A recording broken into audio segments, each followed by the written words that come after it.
जब आप घर से निकलेंगे और अपने अनुमंडल कार्यालय में जाएंगे, ठीक है, तो वहाँ पे आपको एक DCLR का जो है ऑफिस मिलेगा, है ना। जो ऑफिस मिलेगा वो होगा, वहाँ पे देखें, वहाँ पे लिखा हुआ रहता है भूमि सुधार विभाग, ठीक है। अगर पूरा मतलब अगर आप जानना चाहते हैं तो ये होता है डिप्टी कलेक्टर, है ना, DC और लैंड रिफॉर्म्स, यानी भूमि सुधार विभाग, मतलब जमीन से संबंधित जो भी सुधार है वो।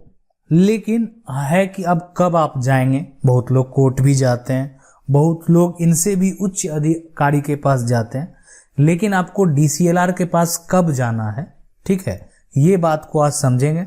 देखिए, पहला यहाँ पे क्वेश्चन जो हम आज डिस्कस करने जा रहे हैं कि जमीन संबंधित काम काज में DCLR का क्या काम होता है। जो जमीन संबंधित जो भी काम है ना, उसमें ये जो DCLR है उनका क्या रोल होता है, क्या योगदान होता है, क्या कार्य होता है, ठीक है। दूसरा क्वेश्चन जो डिस्कस करेंगे कि आपको DCLR के पास कब जाना चाहिए और कब जो है नहीं जाना चाहिए, मतलब अगर आप वहाँ चले भी जाते हैं तो उस केस में हो सकता है आपको फायदा ना हो, तो ठीक, कब आपको जाना चाहिए और कब जो है आपको नहीं जाना चाहिए। तो सबसे पहले क्वेश्चन को पहले समझते हैं, ठीक है, कि उनका काम काज क्या होता है। देखें, ये DCLR जो होता है डिप्टी कलेक्टर है, और तो ये भूमि संबंधित जो भी होता है भूमि सुधार विभाग, है ना। अब ये है कि ये क्या सुधार करते हैं, मतलब कब आपको जाना है, क्या सुधार करेंगे। देखिए, जो CO होते हैं, सर्किल ऑफिसर होते हैं, तो एक्चुअल में क्या होता है कि एक अनुमंडल में बहुत सारा अंचल कार्यालय होता है, ठीक है, और सभी अंचल कार्यालय में जो है CO का जो है वहाँ पे तैनाती होता है। और CO को जो है मतलब उस जो सर्कल एरिया है उनका, मान लेते हैं अंचल का, उस अंचल का जो भी सर्कल एरिया है उनका वो एक तरह से ऑफिसर है। मतलब क्या हुआ कि प्रशासन जो भी है, जैसे जिनके हाथ में मान लेते हैं गन दे दिया गया या जो भी दे दिया गया, तो प्रशासन जो है एक तरह से जो सर्किल ऑफिसर है ना, बहुत ऐसा कार्य होता है जो कि प्रशासन को भी, है ना, थाना प्रभारी हो या और जो भी उनके जो एक तरह से प्रभारी हो, तो उनको भी परमिशन लेने के बाद ही जो है वो एक तरह से कोई उस कार्य को अंजाम देने का वो करेंगे। तो इसलिए वहाँ पे भी, तो उस एरिया में जितना भी होता है ना, उनमें CO का योगदान होता है, ठीक है। एक तरह से जितना भी प्रशासनिक तौर पे जितना भी काम होता है वो उनका जो है काम, मतलब बहुत का डिपार्टमेंट अलग अलग है ना, कि इसलिए कि बहुत काम BDO का भी होता है, लेकिन जो CO का काम है इसलिए वो सर्किल का ऑफिसर है। और जितना जमीन संबंधित भी जो काम है ना, वो आप पूरा CO के अंडर में रहता है, ताकि कोई जमीन का अगर मान लेते हैं एक तरह से लगान शुल्क जो लिया जाता है, जिसको रसीद बोलते हैं। अब कोई जमीन बिक्री हो गया तो उस पर उसका नाम चेंज करना, जिसको बोलते हैं कि दाखिल खारिज, वो प्रक्रिया भी CO के अंडर में होता है। उसके अलावा जो CO के अंडर में होता है, मतलब रसीद पर से आपका दूसरे का नाम चढ़ गया, ठीक है, उसके अलावा जो होता है कि जब मान लेते हैं कि पहले किसी और के नाम से जमीन था और अब जो है एक तरह से पूर्वज अब नहीं रहे, अब आप लोग जो है अपने नाम से कराना चाहते हैं, मतलब जो फैमिली है, परिवार है, सब लोग आपस में बांट चुके हैं और अपने नाम से कराना चाहते हैं, तो वो भी एक तरह से दाखिल खारिज हुआ। तो वहाँ पे जमाबंदी कायम करना भी जो होता है वो CO के अंडर में होता है, CO का कार्य होता है। तो ये पूरा प्रक्रिया CO का होता है। लेकिन आप जब बहुत सारे अंचल कार्यालय को मिला दें तो वहाँ पे अनुमंडल में जो है एक तरह से डिप्टी कलेक्टर बैठते हैं, लैंड रिफॉर्म जो होता है DCLR, और DCLR का काम जो होता है मतलब लैंड, आप समझ सकते हैं, यानी भूमि सुधार का ही उनका पूरा काम होता है। तो अब देखिए, सबसे पहले कि आपको अगर मान लेते हैं आपके पास ऐसा समस्या है कि आप CO साहब के पास गए और आपका वो काम नहीं बना, है ना, तो काम काज पहले समझते, काम नहीं बना तो आप क्या करेंगे सबसे पहले, है ना। ऐसा तो नहीं कि आप जो है बैठे रहेंगे, तो इसलिए उसके ऊपर जो अधिकारी बनाए गए, मतलब उसके ऊपर जो उच्च अधिकारी बनाए गए वो बनाए गए DCLR, ताकि अगर आपका यहाँ काम नहीं हो तो आप वहाँ पे उसके लिए जो है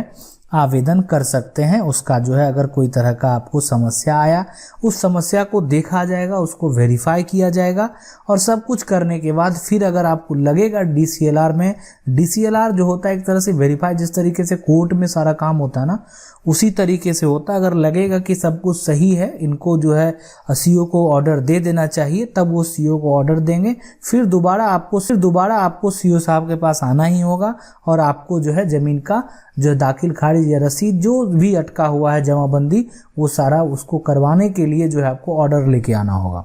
ठीक है। दूसरा चीज होता है कि सुधार वाली बात है, मतलब जो भी अगर त्रुटि है ना, त्रुटि है मतलब पूरा गड़बड़ी है एक तरह से। उसमें गड़बड़ी ये है कि मान लेते हैं आपने जमीन का रजिस्ट्री करा लिया, ठीक है, और आपको एक तरह से कब्जा नहीं दे रहा है ना, वो रजिस्ट्री का पोजीशन नहीं दे रहा है, तो आप इसके लिए भी आवेदन कर सकते हैं कि हमको रजिस्ट्री का पोजीशन नहीं मिल रहा है, तो हमको जो है कृपया उसका जो है पोजीशन दिलवाया जाए, उसको सरकारी अमीन से नापी करवा के, जो कि हमको नहीं करवाया जा रहा है। तो ये काम पहले आप CO के पास भी कर सकते हैं, ऐसा नहीं है। लेकिन बाई चांस अगर आप वहाँ से नहीं हो पाया, तब आप अगर आगे बढ़ना चाहते हैं तो आप दूसरा जो है DCLR के पास जा सकते हैं। ठीक है, ये दूसरा ऑप्शन है। अब तीसरा ऑप्शन भी है ना, ऐसा नहीं है कि नहीं है, लेकिन अभी सिर्फ हम दूसरे ऑप्शन की बात करेंगे। ठीक है, नहीं तो फिर आपको कंफ्यूजन हो जाएगा कि कब जाना चाहिए कब नहीं। आपको जो है जाना कब चाहिए कि आपको अगर CO के द्वारा कोई काम नहीं किया गया, मतलब ये बात एक लाइन में माइंड में सेट कर लें कि CO के द्वारा जो है सर्कल ऑफिसर के द्वारा कोई भी कार्य अगर आपका नहीं किया गया, उस केस में आप उच्च अधिकारी के पास जाइए। आप जो है उस केस में उच्च अधिकारी के पास जाना आपके लिए सही रहेगा। तो जैसे मानते हैं जो भी तरह आपका दाखिल खारिज ही जो है, आपने जमीन का रजिस्ट्री हम आपको बता दिए ना कि आपने जमीन खरीदा और पोजीशन नहीं दे रहा तो आप जा सकते हैं, लेकिन आपने हो सकता है जमीन का दाखिल खारिज जो है वो आपका हुआ ही नहीं है, बहुत पुराना है ना। अच्छा, पुराना दाखिल खारिज पे एक स्पेशल हम टॉपिक पे वीडियो बनाएंगे, ठीक है, ताकि क्या क्या करें वो सारा वहाँ पे डिस्कस करेंगे। लेकिन बहुत पुराना है, आपको कोई तरह का CO के द्वारा नहीं किया जा रहा, कर्मचारी के द्वारा नहीं किया जा रहा, तो भी आप जो है DCLR के पास जो है एक तरह से जा सकते हैं। DCLR के पास उसके लिए आप आवेदन कर सकते हैं, मतलब तो आपको जाना है। अगली बात जो है, अगला जो पॉइंट है कि आपको DCLR के पास कब जाना चाहिए कब नहीं जाना चाहिए। तो आप समझ लिए कि कब जाना चाहिए कब नहीं जाना चाहिए। ठीक है, तो आपको जैसे दाखिल खारिज, अब ये समस्या नहीं है, हम क्या बोले कि CO के द्वारा अगर वैसा कार्य जो आपका नहीं किया गया है ना, जैसे आपका दाखिल खारिज रिजेक्ट कर दिया, परिमार्जन रिजेक्ट हो गया, या मान लेते केवाला आपको जो है गलत तरीके से बता दिया गया, आपका केवाले में जो है एक तरह से जमीन जो रजिस्ट्री कराए उसी में त्रुटि हो गया, या आपका जमीन का जो है कोई और कब्जा करके बहुत दिन से बैठा हुआ है, तो ये सारे चीज़ के लिए आपके पास सरकारी ज़मीन है और आप बंदोबस्त कराना चाहते हैं तो ये CO के द्वारा नहीं कराया जा रहा है, तो बहुत तरह की चीज़ है जिसके लिए आप वहाँ पे जा सकते हैं, वहाँ पे आवेदन कर सकते हैं। ठीक है, अब एक सवाल ज़रूर उठेगा, ठीक है, कि वहाँ से आपके मन में कि अगर DCLR भी रिजेक्ट कर दिया तो, इसलिए कि नकारात्मक जो है तुरंत सोच लेते हैं लोग, है ना, कि आखिर ये भी हो गया। तो देखिए बिल्कुल ये चीज़ है, बिल्कुल यहाँ पे जो होता है ना, CO के पास जो होता है, CO के पास आपको कुछ भी एक तरह से करने के लिए वकील रखने की उतनी ज़रूरत नहीं पड़ती है। लेकिन DCLR के पास अगर एक तरह से प्रक्रिया आगे बढ़ गया तो हो सकता है कि आपको उसके लिए वकील भी रखना पड़े, और वहाँ पे उतना आसान नहीं होता है कि वकील के सामने, देखिए वकील क्या होता है ना, कि वकील ये होता है कि आप उस चीज़ को बोल नहीं पाते हैं, है ना, जो वकील है वो आप ही के स्टेटमेंट को वहाँ कहने का काम करती है। ठीक है, मतलब वो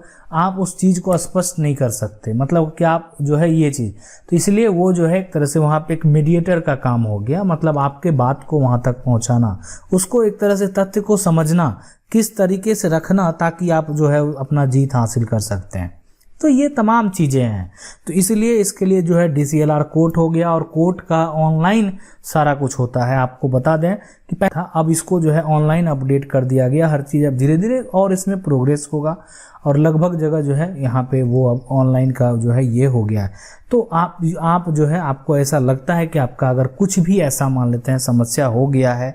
दाखिल खारिज में, अगर मान लेते हैं वहाँ पे विवाद लिख दिया गया, ठीक है, ये सब कुछ, अब एक मन में और सवाल चलता होगा कि अब ये सब के अलावा अगर मेरे ज़मीन पे कोर्ट केस है, मतलब कोर्ट में केस चल रहा है, तो क्या हम DCLR के पास जा सकते हैं या नहीं जा सकते हैं। देखिए वहां आप जा सकते हैं लेकिन निर्णय नहीं होगा। मतलब आप समझ रहे हैं ना कि वहां से निर्णय नहीं ले लिया जाएगा। वहां पे आप इस आधार पे जा सकते हैं कि उसी केस पे हो सकता है कि आपका तत्कालिक सुनवाई कोर्ट में ना हो, तो DCLR के थ्रू आप ये स्पष्ट करा सकते हैं कि आप वहां पे जो है ये जो है मेरे साथ जो है समस्या उत्पन्न हो रहा है, जबकि जमीन पे टाइटल सूट चल रहा है, इस प्रॉपर्टी पे टाइटल सूट चल रहा है, तो आप जा सकते हैं, ठीक है। लेकिन अगर आप सोचेंगे कि मतलब कि वहां से कोई निर्णय हो जाएगा और निर्णय का वैल्यू हो जाएगा अगर सिविल कोर्ट में केस भी है, तो ऐसा नहीं है। कोर्ट का केस का मान्यता उससे कहीं ना कहीं बहुत ज्यादा है, ठीक है। आशा करते हैं आपको ये जानकारी अच्छा लगा होगा। जानकारी अच्छा लगा तो वीडियो को लाइक जरूर कर दें। चैनल को पहली बार देख रहे हैं, सब्सक्राइब करके जो बेल आइकन है उसको जरूर दबा लीजिए। हम आपके लिए ऐसे ही वीडियो लाते रहेंगे। तब तक के लिए धन्यवाद।